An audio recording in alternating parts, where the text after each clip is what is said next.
The next speaker is Daniel Gomez. I'm personally a very big fan. He speaks with a lot of passion. Maybe normal in Argentina, but definitely here in Amsterdam. Prepare to be blown away. He also has a very special story because he is a doctor that became a patient. So from sitting on one end of the desk, all of a sudden he realized what it was to experience silent despair. He will also introduce the theme silent despair for us a little more. So please give an applause for Daniel.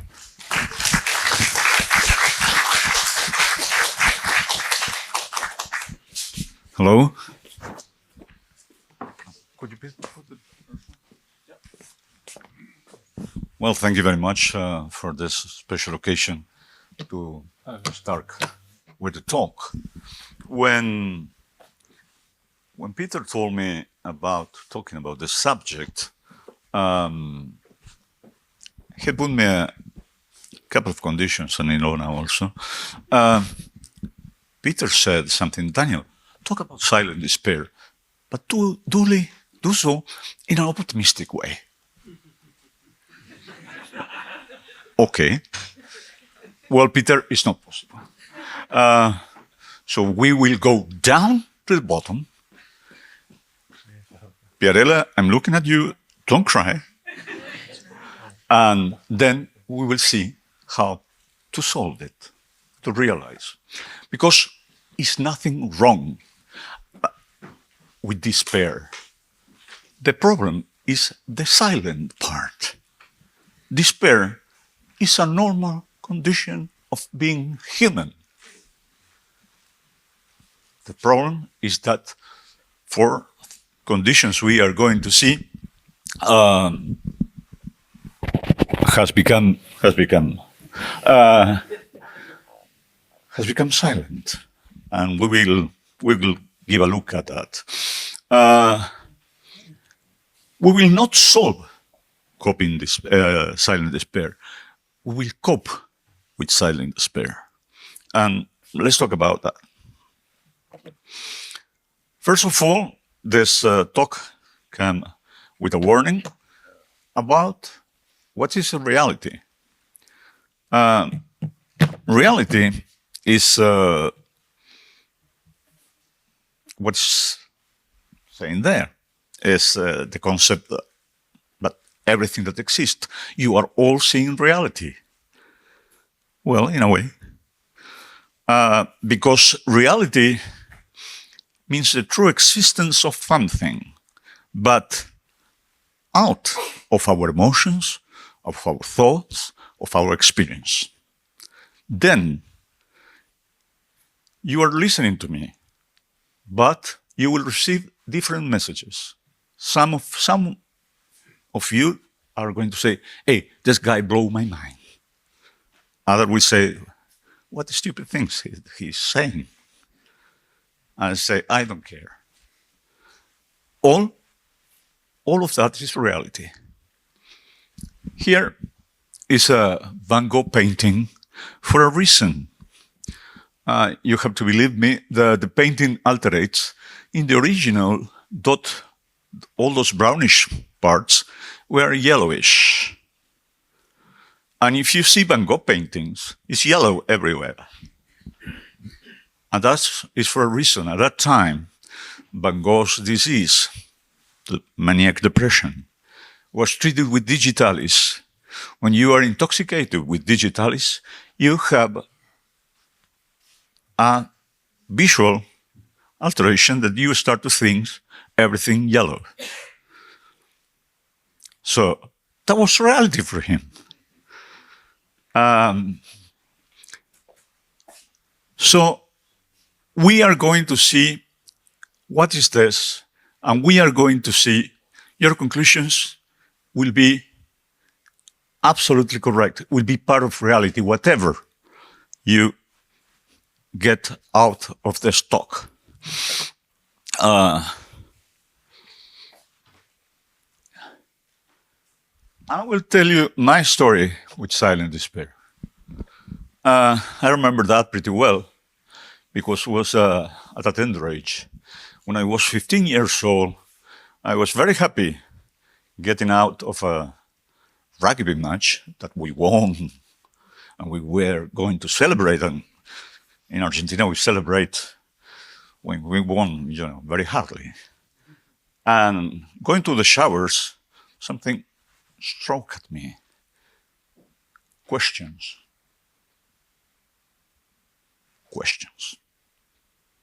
Who am I? What I'm doing here?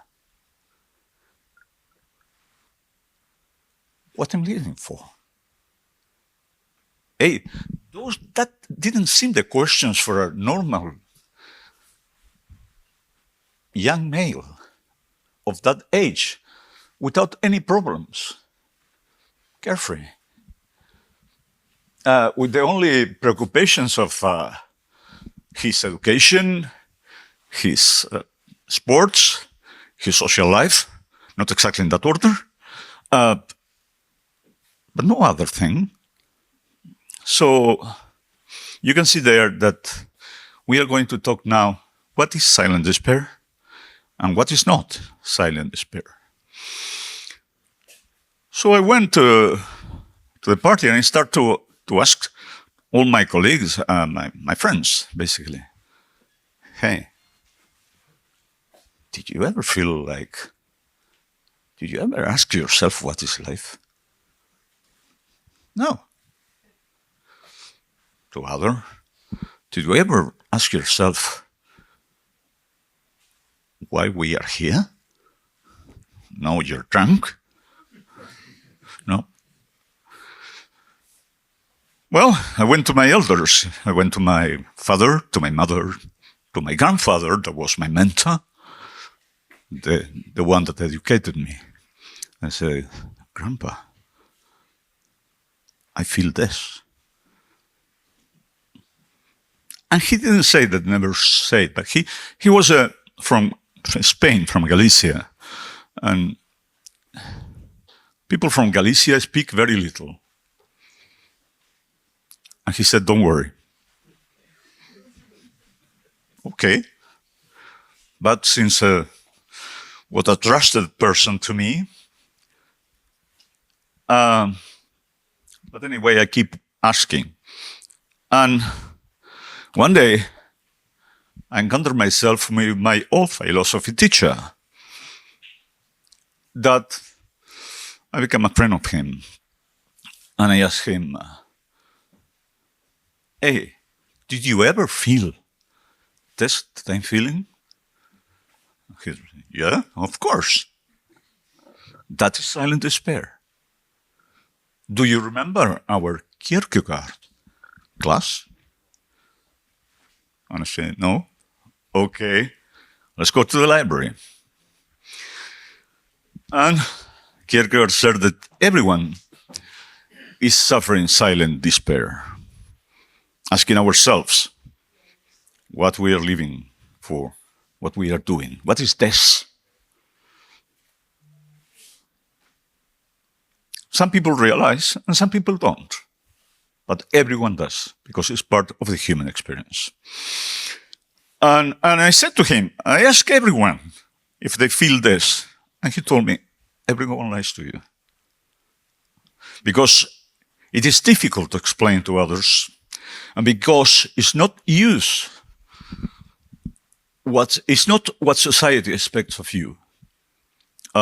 You need to look cool, calm, and collect at all times. Not on despair. They all feel it. They all do. Especially when experience tragic events in their lives arise. And here we come to the topic of cancer. Then, I was not worried anymore, because understanding makes us. It's much better to have the truth about something that have the doubt about it. So I became another brick in the wall, in the middle of all the people, but knew a secret that they didn't know.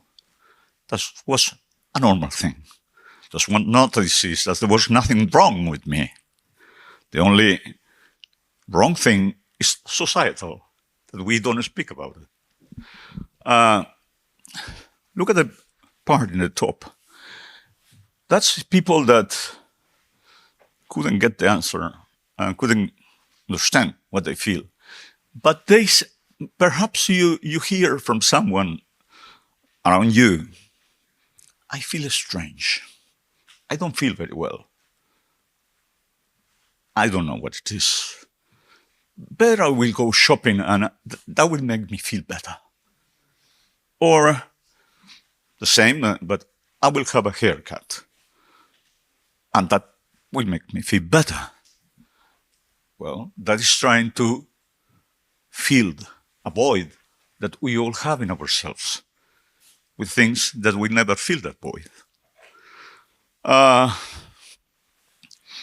So then that young man, didn't have any trouble with silent despair. Silent despair stayed for a while, went away, disappeared. Every year, every 2 years, reappear again. And I take it as a part of my normal life because I have the luck that someone explained it to me. Things change. Things change when that kid everywhere that you see become the same man that you are looking over there. That guy, that little guy, becomes an old guy that received a diagnosis of cancer. But the young guy couldn't communicate with the old guy anymore. Why? Because the old guy, me, received the diagnosis of cancer. Then silent despair go with all the power over me. I feel, in a way, devastated. And he tried, the little guy, but I couldn't hear him. I couldn't hear myself, my young self. And I passed through the 5 stages that Dr. Kubler-Ross described, and I'm going to jump and I go to the rapid fire in this about that denial. No, I don't have it. Anger, bargaining, depression, finally, acceptance. I'm going to talk in the rapid fire questions about the physician rules in this. We have a big depth with patients. Well, the creator of the name, of the concept of silent despair, Søren Kierkegaard, he said, he explained very well, that the inherent suffering that stems from the tension between our desire for meaning something, that our life are meaningful, and our ability to comprehend life's complexity fully, that thing, that shock, despair, create the silent despair. Existence, our existence, is marked by ambiguity, by uncertainty. We don't know what is going to happen to us in 5 minutes from now. We have a complete absence of absolute truth. And here, the most crucial moment in the description of Søren, that we are condemned to fight with the paradox of being finite beings trying to grasp the infinite. So we are running through an impossible. There are people old enough here that maybe remember the book or the movie Zorba the Greek. Do you? Anthony Quinn? Yeah. Zorba the Greek was a Greek, but a Greek of the people. A man of the streets. And he always was happy. He always was dancing. He always was laughing. And somebody in the movie asked him, Sorba, do you really feel like that happy? I say, yes. I have a beautiful family. I have a job. I have friends. I have all this. The mountains, the sea. I have the full catastrophe of life. Let's go to a detail that almost nobody knows. The name Zorba. Zorba, in ancient Greek, not in the actual Greek, means the man that enjoys the day. Yeah? So Nikos Kazantzakis, the author, didn't put that name to our character he put a name for a special reason. Yeah. Soren Kierkegaard. Don't forget about him, but don't invite him to your Christmas party because he ruined everything. He was followed by Jean-Paul Sartre, tough man, that came with the concept that bad faith, it's not a good name, but was that when individuals try to evade their authentic selves by conforming to social expectations, he said that we shouldn't care about social expectations. And that we shouldn't fill that void inside ourselves with anything, because that void should exist, should be there. It's normal. It's normal. And Karl Jaspers, to the end with the philosophers and to go for the solutions, talk about boundary situations. The extreme existential crises are the best opportunity to confront our silent despair, meaning to put in front of you those questions, painful questions, and try to look for an answer, even if it's painful. So let's go for the solutions. Despair is normal. The problem is that it's silent. So seek support, talk with people. Talk with people that is passing through the same solutions. I mean, I don't need to talk about seek support because this organization knows about that very much that I could explain. Embrace authenticity. You need to go and answer those questions, even if they are painful. Because you need to hit rock bottom.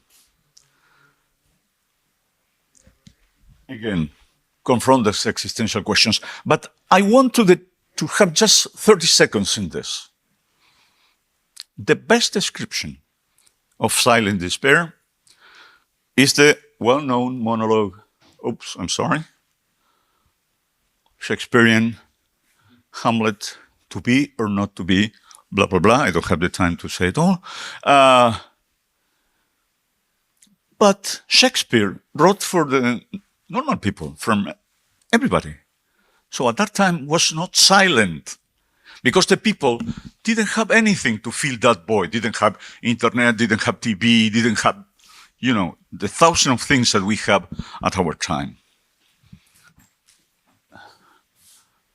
So practice mindfulness.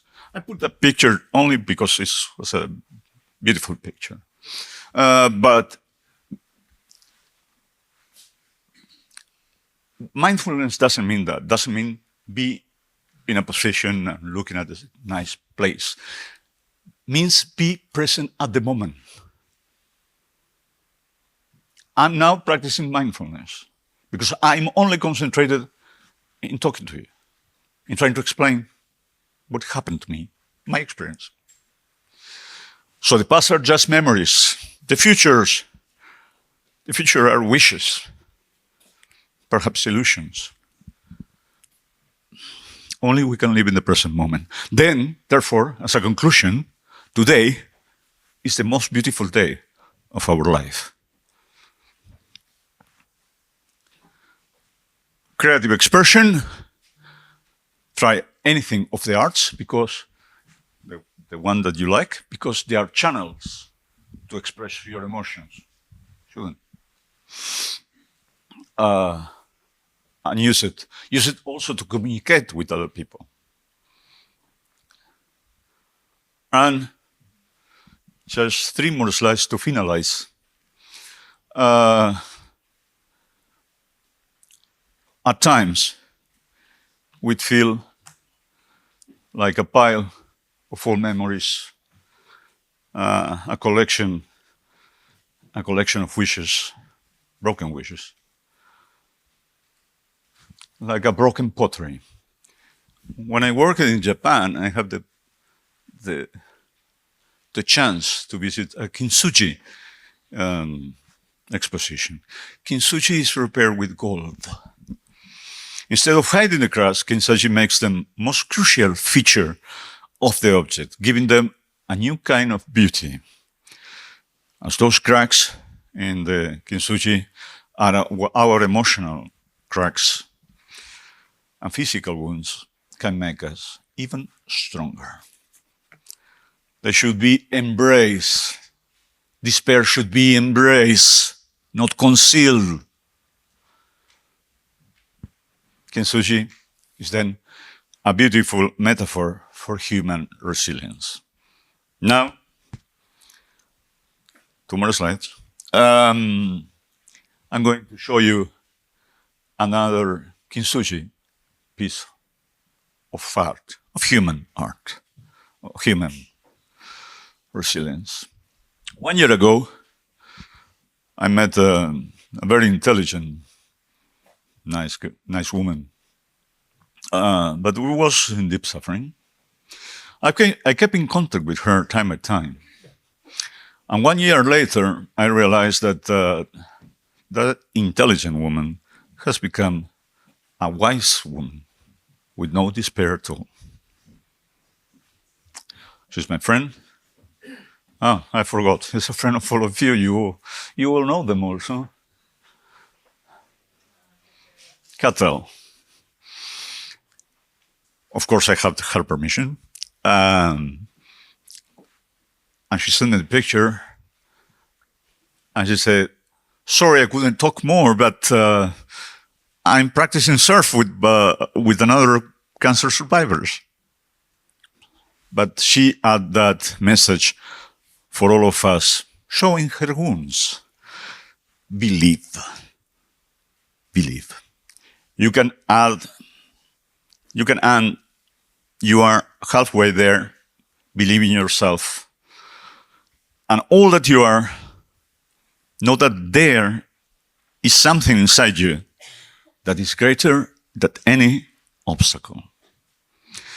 And here I'm ending my talk, and supposedly I should say the final conclusions, and I didn't find anything, so after that. So I recur to Don Quixote, that wrote by Cervantes, was the Spanish Shakespeare.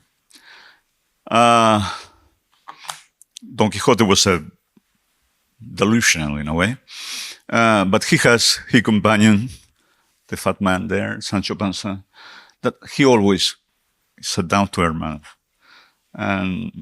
and he always was giving him advice. So to finish this talk, I found that the best thing I can say was the only piece of advice that Don Quixote gave to Sancho Panza. And he said, I have discovered that today It's the most beautiful day of our life, dear Sancho. Since the bigger obstacles are our own indecisions, our strongest enemy are our fear of the powerful and of ourselves. The easiest thing is to make mistakes. The most destructive, our lies and selfishness. The worst defeat, our discouragement. The most destructive, our lies and selfishness. The most dangerous defect, our pride and resentment. The most pleasant feeling is a good conscience. And therefore, to be better without being perfect. And above all, our willingness to do good and to fight injustice wherever they are. Thank you to all of you. Amazing.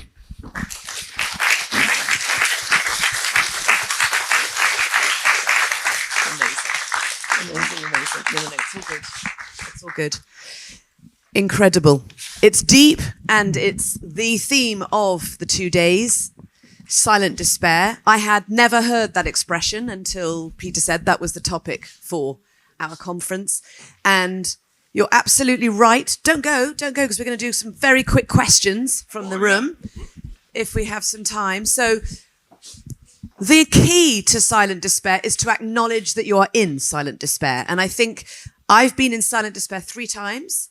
And I think all 3 times the mistake was not acknowledging. Once you acknowledge, then it's connecting with the right people. And my patient advocacy story starts with my son, who was diagnosed with a brain tumor at 17. He's alive, he's well. He won Young Consultant of the Year. Well, actually came second, but to me he won. He's doing incredibly well, so he's a success story. But the silent despair came 2 years after he survived. That's my silent despair. Because as a mother, I thought, what did I do wrong? And I had the guilt that came with that. And the doctor said to me, Monica, many people in the cancer world suffer with this. She didn't call it silent despair. She called it loneliness. She called it numbness. She called it separation from reality. And she said, I am getting them the solution. And I said, brilliant. What's the solution? She said, therapy. Everyone needs therapy. I've got free therapy for all these young survivors. They're not taking it. Why are they not taking it, Monica? Make that your mission. And I've been researching this for 10 years. And the truth is, therapy is the solution for some people at the right time. But it is not the only solution. And it's taken me 10 years to come up with what you've shown in 5 slides. There are many, many solutions. We just need to find the right one at the right time and help other people find them. So any questions or comments from the house? Yes. Excellent speech. Thank you, Daniel. It is just that, yes, as you said, acknowledging silent despair is very important, but it's only 5% that happens in humans because silent despair is coming from your subconscious mind. And unless you can get deep dive into the subconscious mind of somebody, you cannot help them. I mean, you cannot tell them not to get stressed, not to get depressed. It's not possible. You have to, I mean, healing is, we do healing in 5 levels. It's a healing pyramid. We are giving drugs or supplements or whatever at the base level. That is the biochemical and physical level. But on top of that, there is the mental, there's the energy, there is the quantum. And at the top of the pyramid, there's the spiritual level. So unless you touch all 5 levels, you cannot treat the disease and the silent despair. Thank you. Thank you, Sapa. Very interesting. In a way, yeah, absolutely agree with you. And with different words, what Monica is saying is the same. I was saying, of course, it came from our subconscious, but because it came for the most profound part of our human being. Despair is normal. The problem is with this is silent. So we all feel alienated. we feel like just one person around a bunch of strangers. No. That's the reason I put that there, that everyone has it. Some people realize, and some people say only, I don't feel well. But we all have that. For those that really realize that I'm having it, just it's a question of just a leap of faith. Just jump in the despair. Answer those questions that you have inside yourself. Doesn't matter the answer that you get, but the problem is not the despair, it's silence.